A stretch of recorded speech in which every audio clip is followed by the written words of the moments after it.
Bom, pode ser, pessoal, oficialmente agora. Vamos iniciar mais um Crescendo na Palavra. Hoje nós estamos dando continuidade, então, ao capítulo 3. Nós vamos ver a segunda parte, aí nós vimos a primeira parte, ali, os primeiros 6 versículos do capítulo 3, no nosso último encontro. E a gente teve um problema técnico semana passada, eu tive, né? O meu computador resolveu abrir o bico mesmo, tanto que eu tive que comprar outro, para vocês terem noção. E quase que eu não consigo entrar hoje. Quando eu fui testar o webcam não estava funcionando, não estava reconhecendo, e foi uma loucura. Eu fiquei aqui e tem, acho que 25 minutos que eu consegui fazer funcionar. Graças a Deus deu certo. Mas estamos aqui em nome de Jesus e muitos percalços aí. Então, semana passada a gente não teve, né? Eu tive um problema técnico, retomamos hoje. E hoje vai ser o último do ano, nós vamos fechar o capítulo 3. E aí, na segunda-feira de janeiro, no dia 13 de janeiro, nós retomamos. Aí eu faço o resumo do que nós vimos até hoje e nós damos prosseguimento também para nós iniciarmos aí o capítulo 4. Amém? Vamos orar para nós iniciarmos. Senhor, nosso Deus e nosso Pai, nós queremos te louvar e te agradecer, Senhor. Queremos te engrandecer porque o Senhor preparou este momento para nós estarmos aqui diante de ti. E para juntos aqui, Senhor Deus, nós estudarmos a Tua palavra e crescermos diante de Ti em graça e em conhecimento. Papai, nós queremos te pedir que as Tuas mãos estejam estendidas sobre nós aqui. Tirando, Senhor, tudo aquilo que possa nos distrair, Senhor. Tirando agora, nesse momento, Senhor Deus, tudo aquilo que vem tirar o nosso foco de estudar a Tua palavra, de colocar os nossos pensamentos em Ti, Pai. Também estende as Tuas mãos sobre nós, Senhor. Nos dá sabedoria para nós entendermos a Tua palavra, Pai. E nos dá graça para nós colocarmos em prática a Sua palavra e assim crescermos diante de Ti, Senhor. E sermos todos os dias transformados, tendo o caráter de Cristo forjado em nós a cada dia, Papai. É o que nós te pedimos, Senhor, em nome de Jesus. Amém. Amém, pessoal. Então, vamos lá. Vamos retomar aqui. Deixa eu só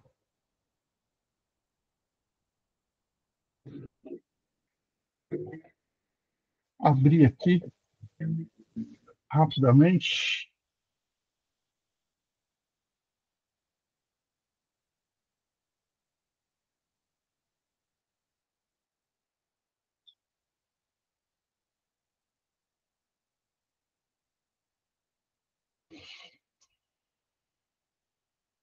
Eu vou projetar para vocês. Ali está aqui.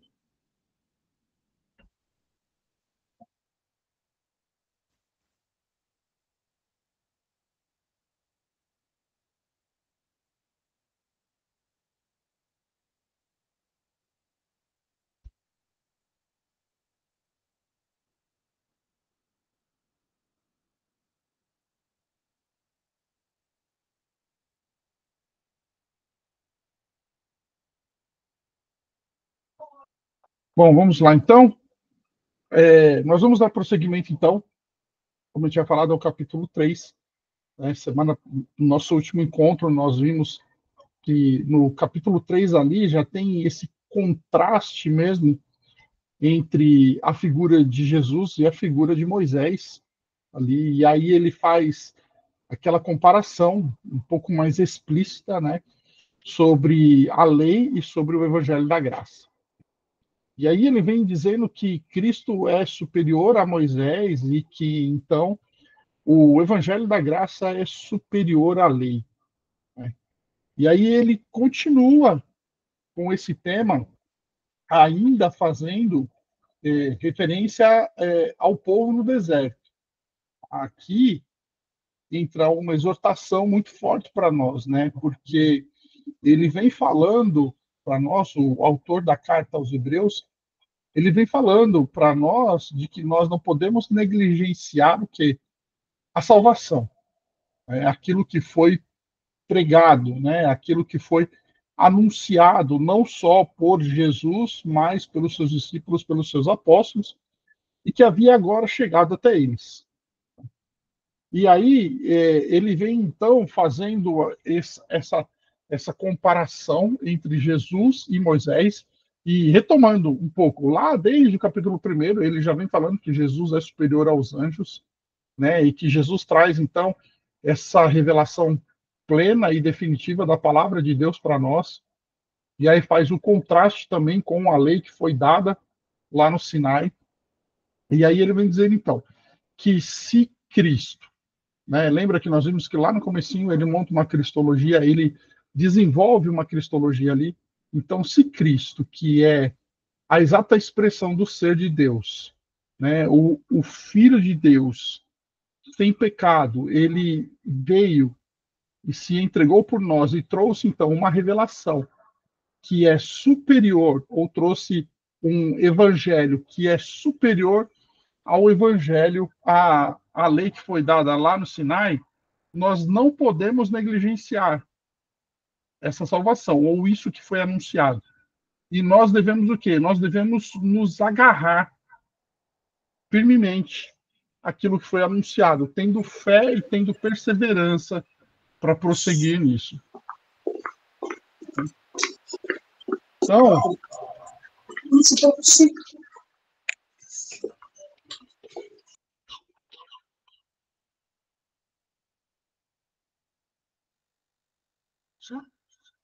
então, quando ele...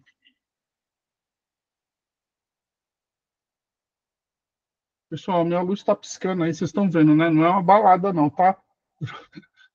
Eu não, eu não montei uma balada aqui em casa, não. Misericórdia. Só um minutinho, pessoal.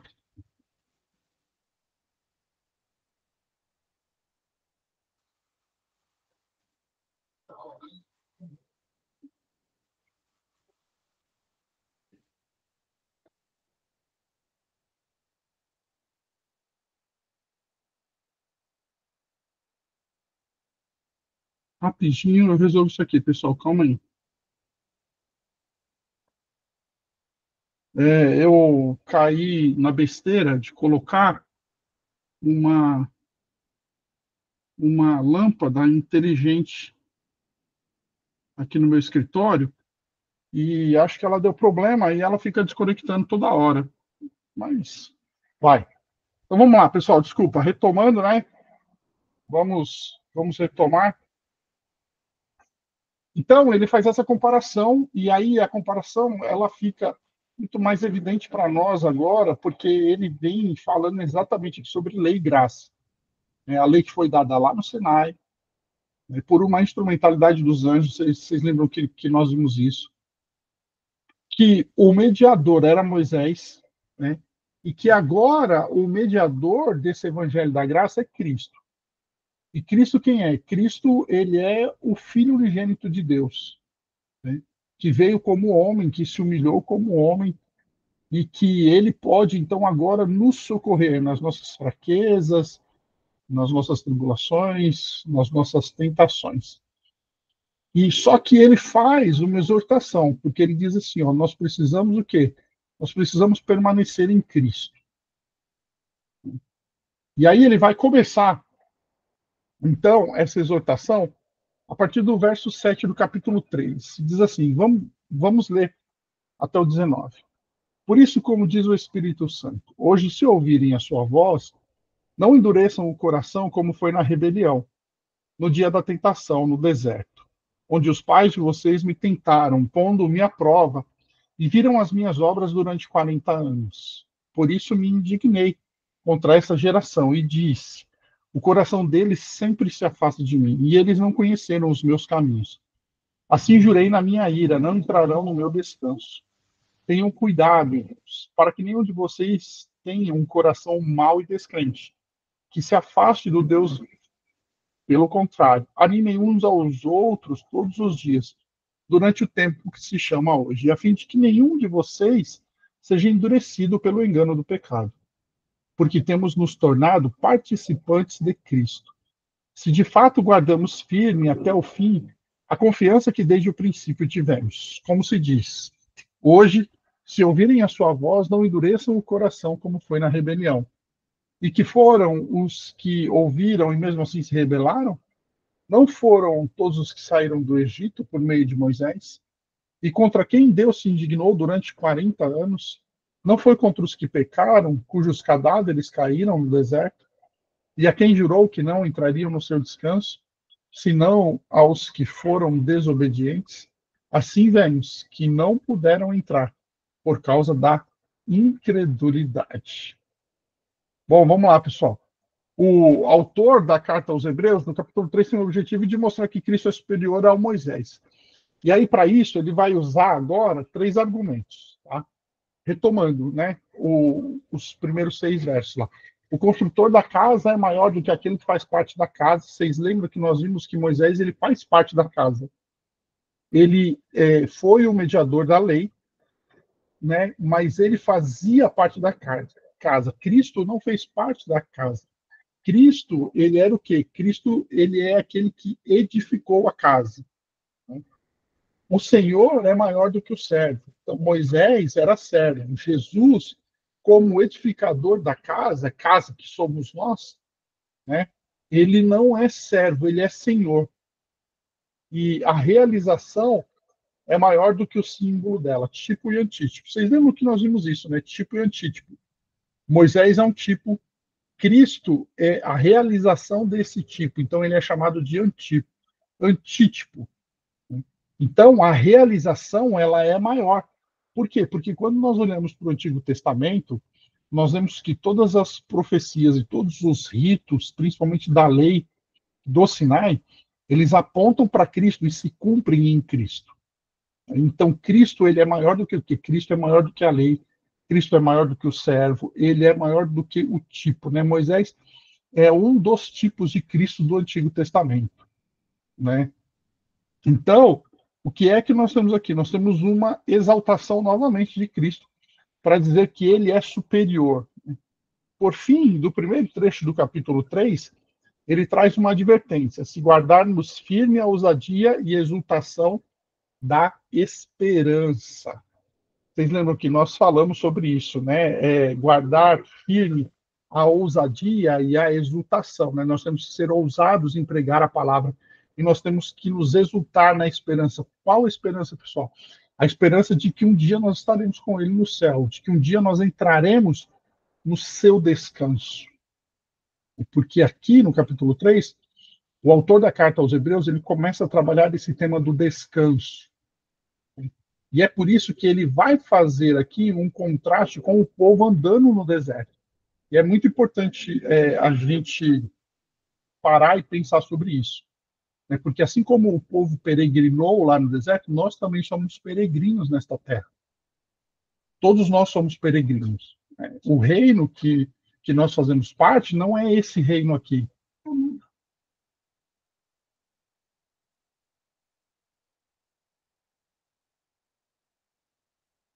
Não. Pessoal, vocês estão me ouvindo? Sim. Então, peraí, só um minutinho. Rapidinho, deixa eu só resolver um probleminha aqui.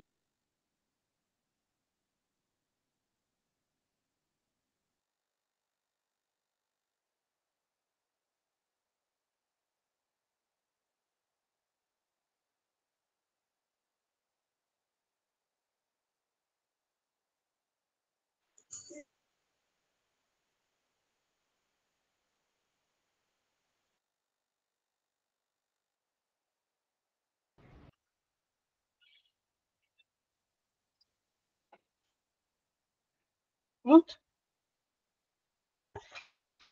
Tá mudo ainda.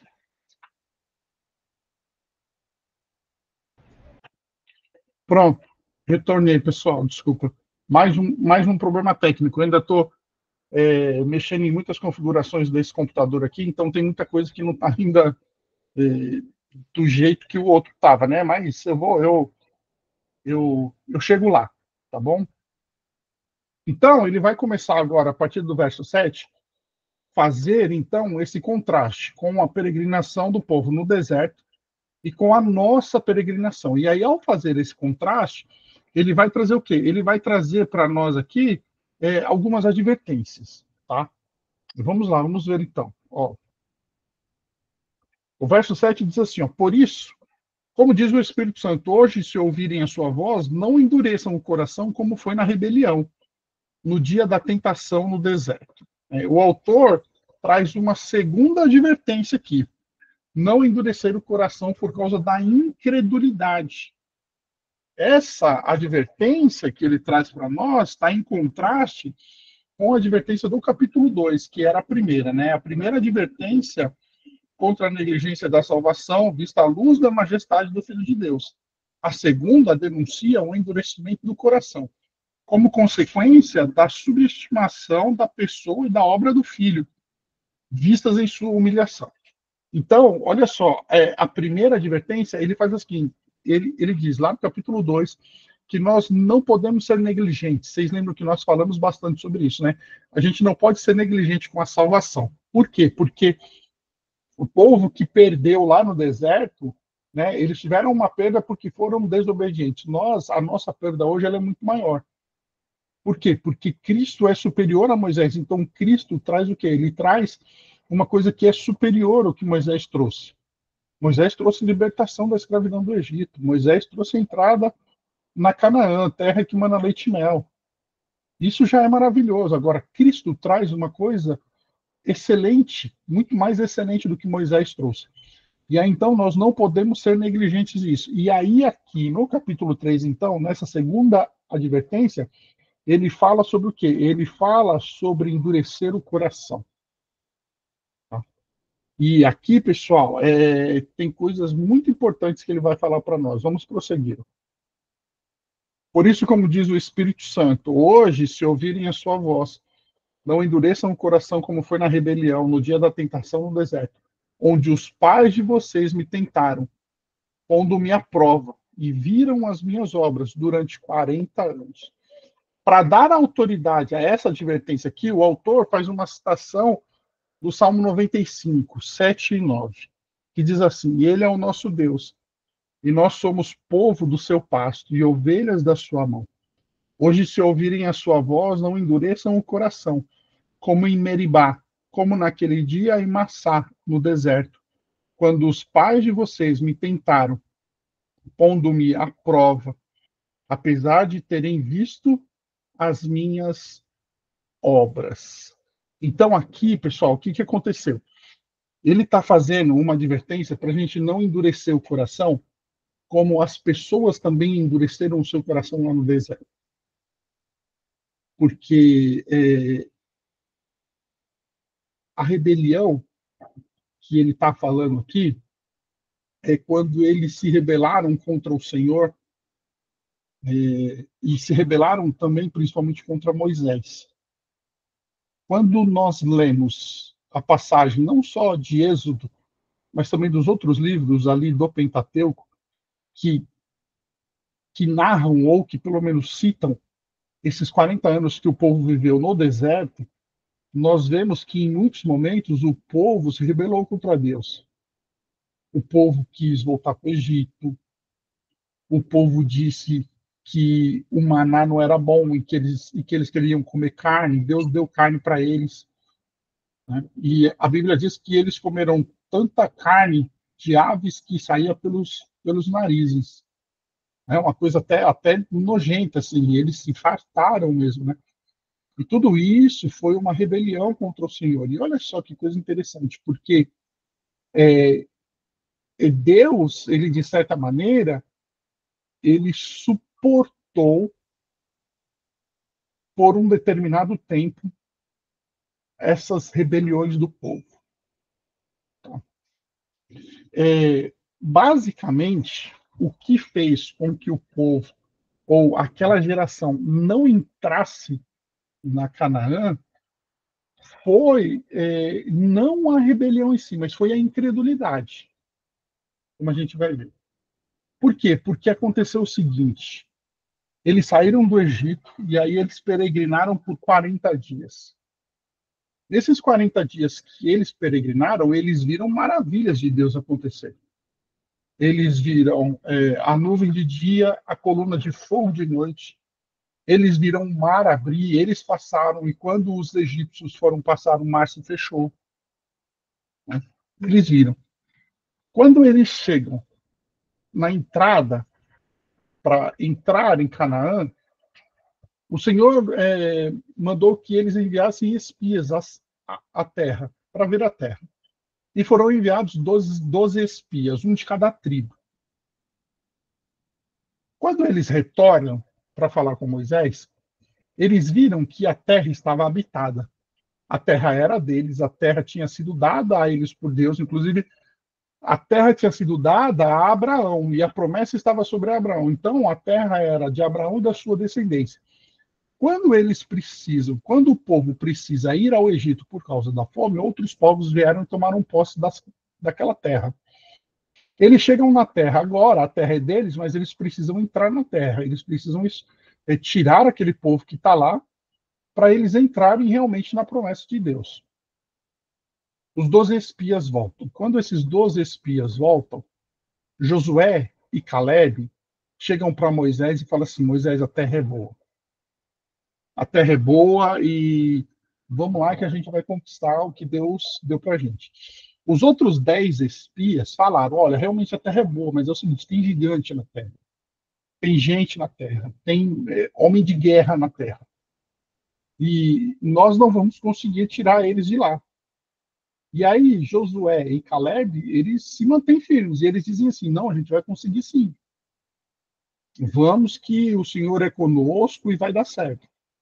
E os outros 10 espias falam: não vai dar, eles vão matar a gente não vai conseguir e vai dar ruim. Deixa eu ver, a Maine postou aqui. Depois compartilha com a gente onde está que eles comeram tanto que saíram pelos narizes. Espera aí, então deixa eu já te dar aqui. É...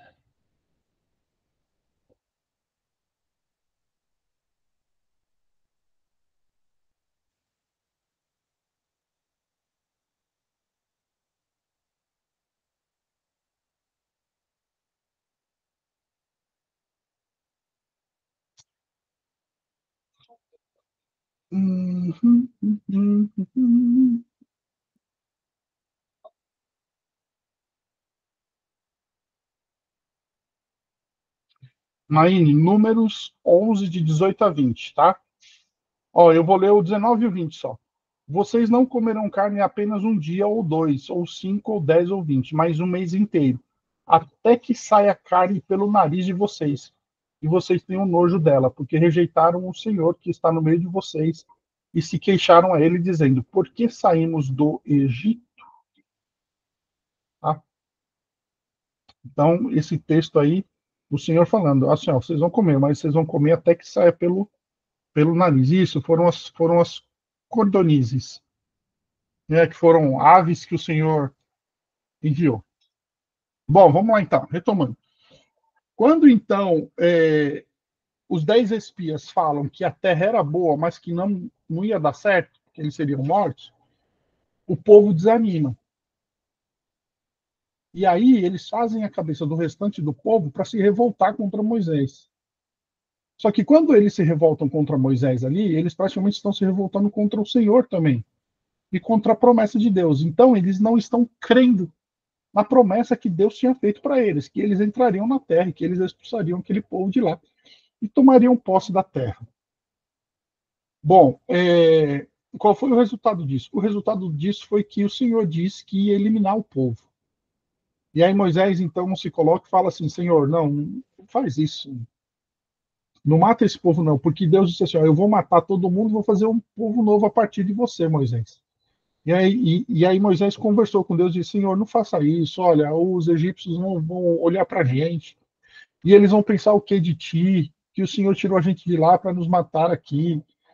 Não faça isso, tenha misericórdia e tal. Aí o Senhor olha para Moisés e fala assim: tá bom então, Moisés, então eu vou fazer o seguinte: eu não vou matar o povo, tá bom? Mas essa geração que foi incrédula, essa geração não vai entrar na Terra. Todos os que estão vivos hoje, dos 20 anos para cima, não entrarão na Terra. Somente dos 20 anos para baixo e Josué e Caleb, que creram na promessa. Diga, Ana Júlia. Oi. Oi, diga. Foi nesse momento que ele coloca a salvação dele, não é? Ele fala, tira o meu nome do livro da vida, não é isso? Foi. Por que ele fez isso? Uma vez a gente discutiu num culto doméstico, né? E responderam para a gente que era, os meus avós responderam que era para como se ele remontasse a figura de Cristo intercedendo por nós. Mas esse diálogo todo, Deus teve com ele, sabendo da resposta dele, já sabendo, sim. Eu sei que ele é onisciente, mas é sabendo, né? Do final. Deus sabe todas as coisas, né? Talvez esse diálogo que Deus teve com ele sirva para nós hoje, né? Como uma maneira de nós entendermos uma parte do caráter de Deus. Entendeu? Porque na lei do Sinai, ali era olho por olho e dente por dente. Né? O juízo de Deus naquela época não era como é hoje. Né? Hoje nós estamos debaixo da graça. E estar debaixo da graça, pessoal, não quer dizer que a gente pode sair por aí pecando, cometendo o pecado que a gente quiser. Não é isso. Tá? Estar debaixo da graça quer dizer que Deus, ele nos perdoa os nossos pecados em Cristo Jesus. Porque naquela época era o seguinte, naquela época, como nós vimos, se não foi no nosso encontro passado, foi no retrasado, como nós vimos que aqueles que desobedeciam à lei deliberadamente, sabendo que estava errado, eles eram mortos, apedrejados. Não é? Hoje não.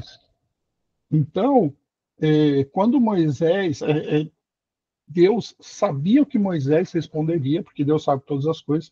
Então, talvez aquele diálogo dele ali seja mais uma forma de didática para nós entendermos algumas coisas do caráter de Deus. Quando ele se coloca ali para interceder pelo povo, ele é um tipo de Cristo. Lembra que nós falamos, ele é o tipo, Cristo é o antítipo. Né? Ele é a sombra que aponta para Cristo e Cristo é o cumprimento, né? E aí, como ele intercedeu pelo povo, assim também Cristo intercede por nós. É que Moisés, ele era inferior a Cristo. Então, ele diz assim, ó, risca também o meu nome.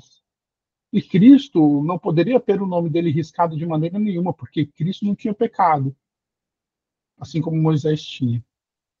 Mas foi exatamente nesse episódio aí que o Senhor, então, ele se coloca, que Moisés, ele se coloca diante de Deus e fala, Senhor, ó, risca o meu nome também, então. E aí Deus fala assim, não, Moisés, calma aí. Porque Moisés sendo um tipo de Cristo ali, Moisés não poderia morrer ali. Apesar de que a gente vai ver que Moisés, ele também não entrou na Canaã, né, em Canaã, né, porque ele desobedeceu a Deus. A gente vai ver isso. Tá bom? Daqui a pouco. Respondido, né, Júlia? Sim, só mais uma pergunta. Mas então, esse sentimento de compaixão, de se colocar entre o povo, no ponto de falar, risco o meu nome do livro da vida, que eu acho que a coisa mais importante para a gente é a própria salvação, não é? Não dá para ganhar o mundo todo e perder a própria salvação. Ele viria justamente para apontar para Cristo? Sim, com certeza. Ah, entendi. Com certeza. Aponta para Cristo ali, aponta para o sacrifício de Cristo, né? Entendi. O Moisés foi corajoso, pessoal, que se fosse eu não... É o que a gente estava discutindo. Não, se sou eu e Deus fala assim, eu vou matar todo mundo, eu falo, pode matar, Senhor. Era justamente isso que a gente estava discutindo. Aí falaram, não, é porque ele tem que ser, né? Ele tem que apontar para Cristo. Ele tem que apontar para Cristo, exatamente. Entendi. Tá bom? Obrigada. Então, aí, o que Deus faz? Deus faz, então, assim, tá bom, Moisés, então é o seguinte, eu não vou matar o povo agora, tá bom? Mas esses de 20 anos para cima não vão entrar. Só vai entrar outra geração de 20 anos para baixo, de Josué e Caleb, que creram na promessa, tá bom? E aí, para que o Senhor não os mate ali, naquele momento, e espere que aquela geração inteira morra, o Senhor faz com que eles fiquem dando voltas no deserto. E eles fazem isso durante 40 anos. A caminhada no deserto deles, que era para durar por 40 dias, durou 40 anos por conta da murmuração e da incredulidade deles. Pegou aí? Nossa murmuração e nossa incredulidade faz com que os desertos das nossas vidas durem mais do que deveriam. Tá? Anota aí, pessoal. Vamos lá, vamos prosseguir. Ó. O autor da carta aos Hebreus, ele usa o Salmo 95 para dar autoridade à advertência de que não abdiquem, renunciem e abandonem a sua fé e a esperança. Abandonar a fé e a esperança estão nessa passagem na forma de desobediência. Tá? Quando eu desobedeço, eu abandono. Ou seja, ao desobedecer, os servos do Senhor demonstram que estão abandonando a sua fé. Pessoal, quem crê, obedece. Tá? Não tem jeito. Quem crê, obedece. Massá, ali, que está lá no Salmo, Massá e Meribá, né? Massá significa provação. Meribá significa rebelião. Êxodo 1-7. Tá? Porém, tão certo como eu vivo e como toda a terra se encherá da glória do Senhor, nenhum dos homens que viram a minha glória e os prodígios que fiz no Egito e no deserto, e mesmo assim me puseram à prova já 10 vezes. Eles se rebelaram contra o Senhor e eles colocaram o Senhor à prova durante 10 vezes, olha só. E não obedeceram a minha voz, nenhum deles verá a terra que com juramento prometi a seus pais. Sim, nenhum daqueles que me desprezaram haverá. Então, assim, pessoal, ficar firme, crendo para que as promessas do Senhor se cumpram nas nossas vidas, tá? O verso 12, ele continua. E aí, ele vai falar assim para a gente. Tenham cuidado, irmãos, para que nenhum de vocês tenha um coração mau e descrente, que se afaste do Deus vivo. Rejeitaram a Moisés e deixaram de entrar na terra prometida. Jesus é maior do que Moisés. Por isso, rejeitar a Jesus traz uma perda superior à perda de rejeitar Moisés. Rejeitar Jesus traz a perda da salvação. Quem nele crê, aqui, é o próprio Jesus falando. Tá? João aqui está citando o diálogo que Jesus teve com o Nicodemos. E aí é próprio Jesus que está falando sobre ele mesmo, né? Ele diz assim, ó, quem nele crê não é condenado, mas o que não crê já está condenado, porque não crê no nome do unigênito Filho de Deus. Aqui, um coração mau e descrente que se afasta do Deus vivo, pessoal, se manifesta em quê? Em rejeitar a Jesus. Então, o autor da carta aos Hebreus fala assim, para que nenhum de vocês tenha um coração mau e descrente, que se afaste do Deus vivo, como eles tiveram lá no deserto. Tá bom? Porque hoje o quê? Porque hoje aquilo que Cristo nos oferece é muito maior do que Moisés ofereceu para eles. Tá? O Egito simboliza o mundo.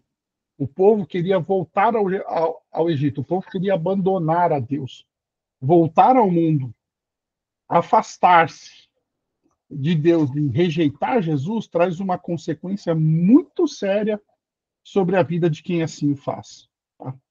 Abandonar a fé é apostasia. O autor da carta aos Hebreus tem como objetivo exortar os destinatários da carta a perseverarem na fé. Vocês lembram que nós vimos no nosso primeiro encontro, quando nós falamos sobre o objetivo principal da carta, que era exortar a perseverar na fé e não abandonar a fé? Então, o autor está desenvolvendo isso aqui. Né? E aí, para desenvolver isso, ele traz esse contraste com o povo que estava onde? Com o povo que estava lá no deserto, que foi desobediente. Né? O verso 13, ele diz assim, ó, pelo contrário, animem, o verso 13 e 14, né? Pelo contrário, animem uns aos outros todos os dias, durante o tempo que se chama hoje, a fim de que nenhum de vocês seja endurecido pelo engano do pecado, porque temos nos tornado participantes de Cristo. Se de fato guardarmos firme até o fim a confiança que desde o princípio tivemos.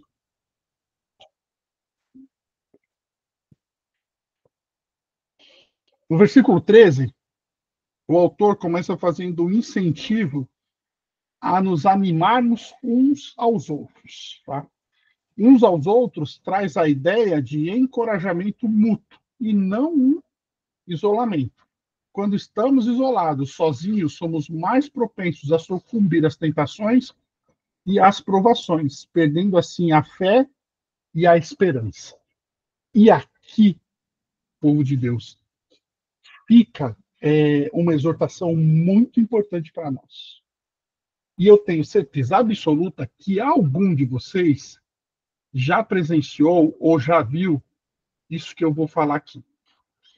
Você já se encontrou com alguém que não está mais na casa do Senhor, e aí você vai conversar com essa pessoa, e essa pessoa, ela vira para você e ela fala assim para você assim, não, olha, é o seguinte, eu não estou indo à igreja, não, mas eu não estou afastado de Deus. Tá? Eu não vou mais à igreja, mas eu mantenho a minha fé. Eu mantenho a minha espiritualidade. Pessoal, isso é tão perigoso. Isso é tão perigoso, pessoal. Em nenhum momento da Bíblia Sagrada é, a gente vê base para isso.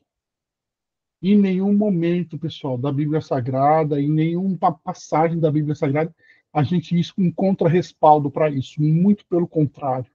O Evangelho se manifesta em comunidade. Como é que eu posso chamar o meu irmão se eu não tenho comunhão com ele? Como é que eu posso chamar alguém de irmão se eu não tenho comunhão com ele? E aí, a palavra comunhão, a ideia é que assim, ó, alguma coisa é em comum. O que é que nós temos em comum? Cristo, que nos une. Por isso nós temos comunhão uns com os outros, porque somos todos em Cristo irmãos. Então, assim, ó, eu não sou crente em casa sozinho. Eu não sou corpo de Cristo em casa sozinho.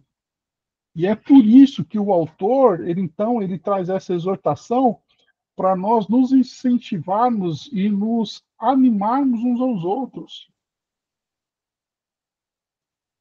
Às vezes, pessoal, todo mundo tem dia bom e dia ruim. Aí você chega lá na igreja, você teve um dia ruim, você teve uma semana ruim, um mês ruim. E aí você encontra com os seus amigos lá e você acaba desabafando e eles vêm te dão força. E aquilo anima a gente, nós somos chamados para isso. É isso que o autor aqui ele está querendo dizer para nós, tá? E aí também ele continua assim, ó, quando ele usa hoje, ele quer dizer todos os dias, tá? Nesse contexto, hoje não significa o dia que ficou no passado, mas todos os dias presentes que vivemos, um após o outro. Hoje aqui não é somente hoje este momento que nós estamos vivendo. Tá? Por exemplo, o dia de amanhã, quando nós estivermos nele, ele será o hoje. Só que o hoje é aquele momento. Então, quando é esse momento que nós estamos vivendo agora. Quando o autor fala assim, olha a expressão que ele usa, que interessante. Ele diz assim, ó, durante o tempo que se chama hoje. Então, o tempo que se chama hoje é exatamente o momento que nós vivemos. Ele não está se referindo somente a um ponto, a um passado histórico para nós. E isso é para mim e para você. É o tempo que se chama hoje. Então, hoje nós devemos o quê? Animarmos uns aos outros, incentivarmos uns aos outros, todos os dias, todos os instantes. Fica firme com o Senhor.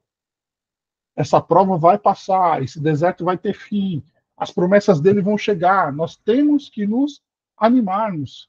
Tá? O autor da carta aos Hebreus traz para nós essa exortação de que nós devemos nos animarmos.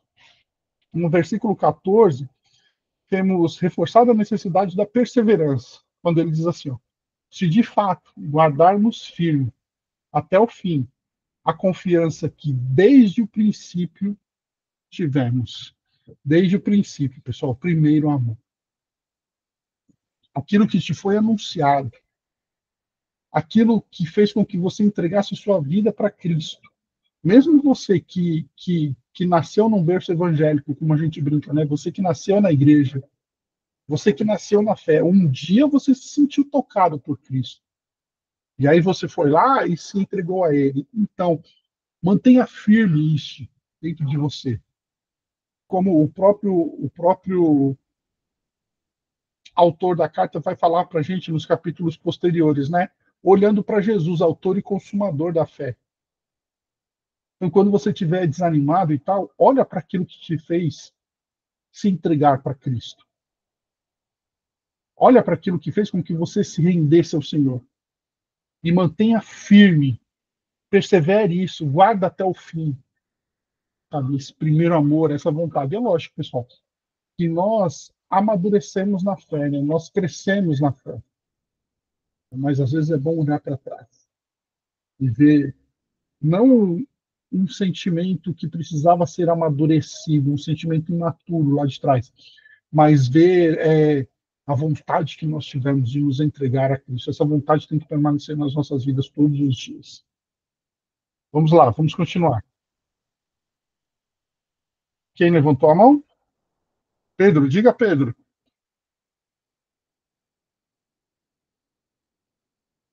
Oi, Anco, tudo bem? Boa noite. Boa noite a todos. Bom, é bem rápido. Eu só queria comentar sobre isso que você falou, sobre um irmão ajudar o outro. Eu achei isso muito interessante. Isso que a Bíblia fala é muito interessante e você vem reforçando essa ideia, né? Eu li um livro da Heloíse Périssé. Muitos conhecem essa atriz, e nesse livro dela ela fala muito sobre a Bíblia. Eu fiquei até impressionado porque é um livro que eu não posso falar que é um livro cristão, mas assim, quando eu li livro cristão, esse livro dela fala muito mais sobre a Bíblia do que esse livro que eu falo que é cristão. Mas eu só quero comentar que no fim do livro dela, ela fala que ela não se considera religiosa, que ela é religiosa pelo lado religare e não pelo dogma. E ela fala que tem uma diferença enorme nisso.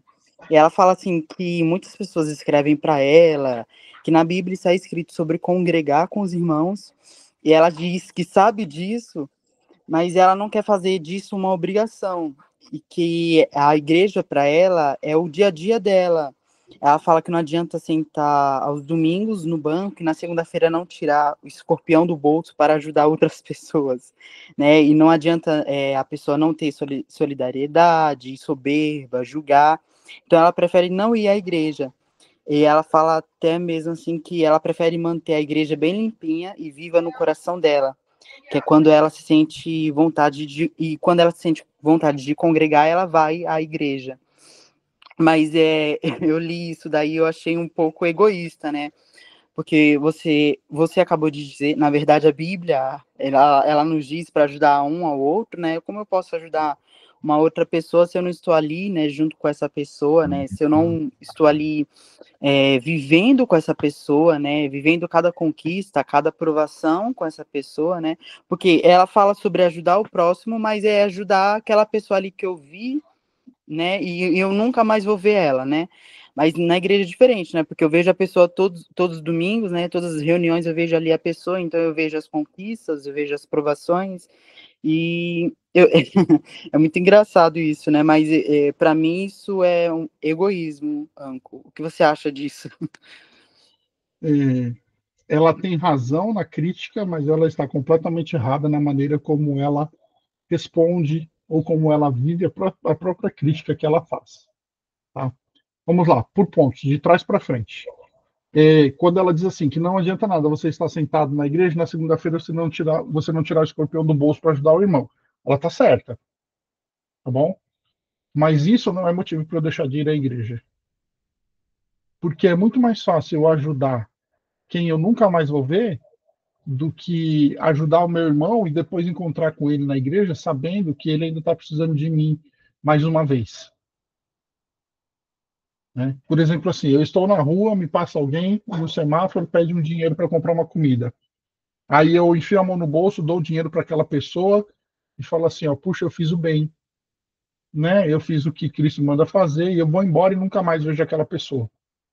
Mas e o meu irmão na igreja, que às vezes chega para mim e fala assim, Anderson, eu não tenho o que comer em casa, você pode me ajudar?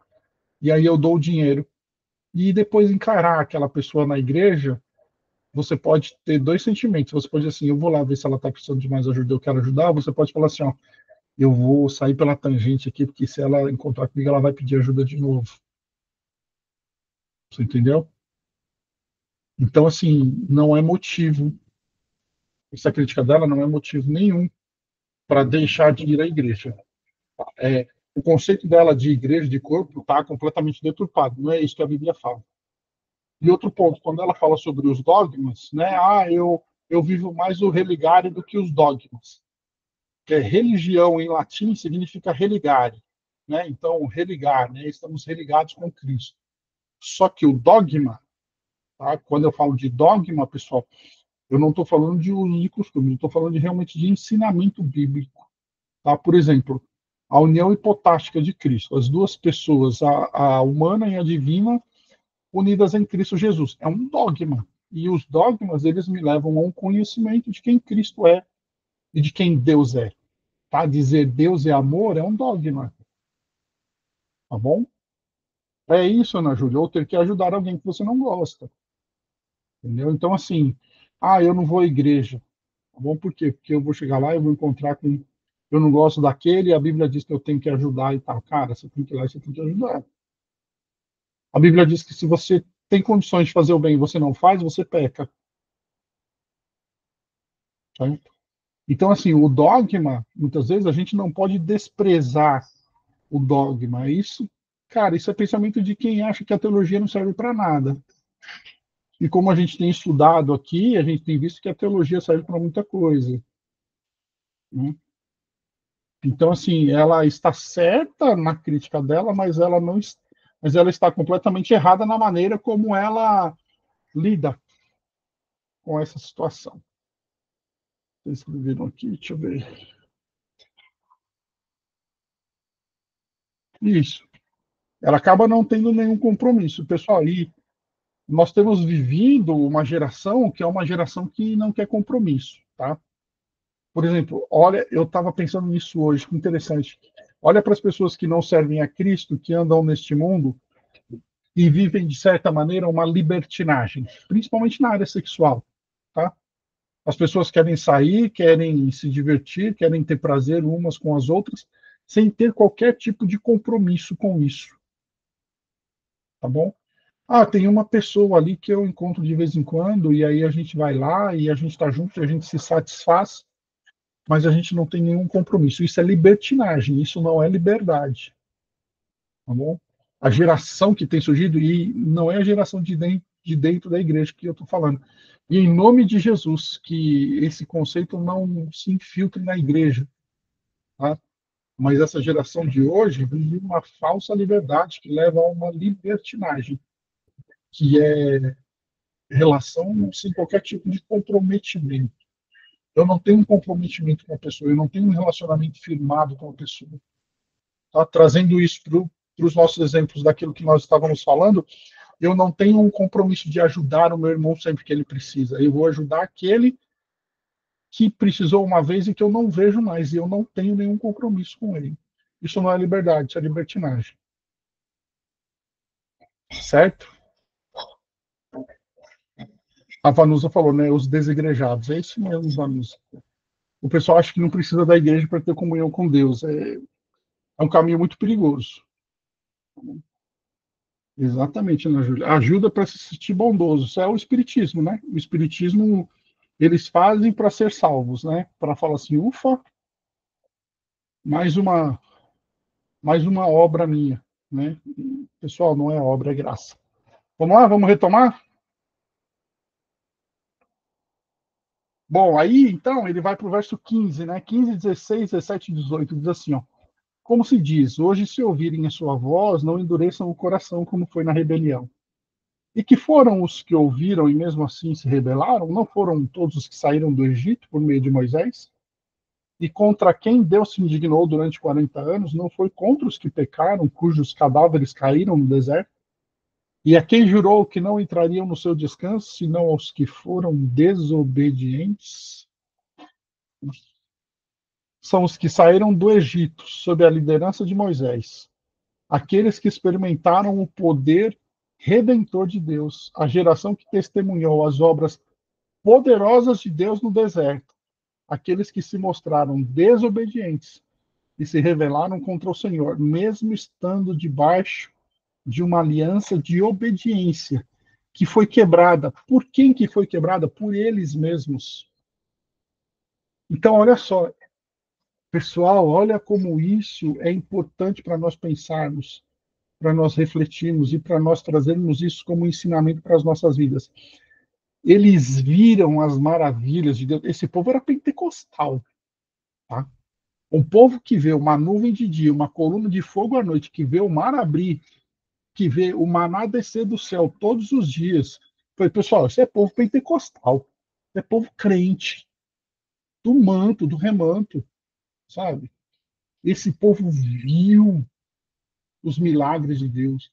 Esse povo presenciou as maravilhas de Deus. Eles viram Deus descer no monte, o monte fumegar. Os animais que chegavam e tocavam no pé do monte morriam por causa da glória de Deus. Esse povo viu tudo isso. Ele viu Deus tirarem eles do Egito. A Bíblia diz que durante 40 anos a roupa deles não rasgou, o sapato não se gastou. Eles viram tudo isso e eles não entraram. Eles não entraram na terra prometida. Porque eles desobedeceram, eles quebraram a aliança de obediência. Meu Deus, me dá. Nossa, me dá até. Nossa, me dá um temor isso, tão grande. Isso serve para nós, pessoal, isso serve para nós. Verso 19, ele vai terminar o capítulo, e ele diz assim: assim vemos que não puderam entrar por causa da incredulidade. Vamos lá. O que fez com que toda uma geração não entrasse na terra prometida foi a incredulidade. As experiências vividas, os milagres, as provisões não fizeram toda uma geração alcançar as promessas. A promessa é a nossa obediência e a nossa fé que nos levam a alcançar as promessas do Senhor.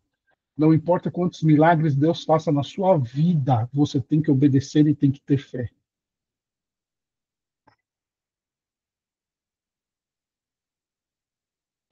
A incredulidade se expressa em desobediência, o que por sua vez resulta em apostasia. Os sinais da apostasia são dureza de coração e incapacidade de arrependimento. E aqui tem um contraponto para a gente, tá? Para a incredulidade, eu tenho que ter o quê? Fé. Para a desobediência, eu tenho que ouvir de maneira obediente. Ouvir de maneira obediente é o quê? Aquilo que nos foi anunciado. A tão grande salvação que nos foi anunciado, que nós não podemos negligenciar. Na negligência, eu tenho que ter o quê? Perseverança. Eu não posso ser negligente, eu tenho que perseverar. Na fé e na obediência. O contrário da apostasia é entrada para a vida. Apostasia, pessoal, é abandonar a fé, é se afastar de Deus. Tá? Então, eu não me afasto de Deus, eu não abandono a minha fé. Eu entro na vida. E o endurecimento de coração é o quê? A salvação. Eu sei que eu tenho a salvação. Por isso eu não endureço o meu coração. A nossa salvação é da mais alta importância e nunca pode ser considerada de modo negligente. Todos os pecados são desvios da lei de Deus. Os israelitas escolheram desobedecer. Foi um pecado deliberado. Os cristãos têm responsabilidade individual e coletiva do bem-estar espiritual. Por quê? Porque somos participantes de Cristo quando aceitamos o Evangelho em fé e obediência. E aí aqui, pessoal, termina o quê? Termina o capítulo 3 de Hebreus. E que exortação que ele traz nesse capítulo, né? Que exortação, pessoal, porque ele vai agora, no capítulo 4, continuar o tema do sacerdócio de Cristo. Tá? E aí ele precisa trazer essa exortação. E tem um ponto interessante que eu esqueci de trazer para vocês aqui agora, que eu lembrei, que foi sobre Moisés, né?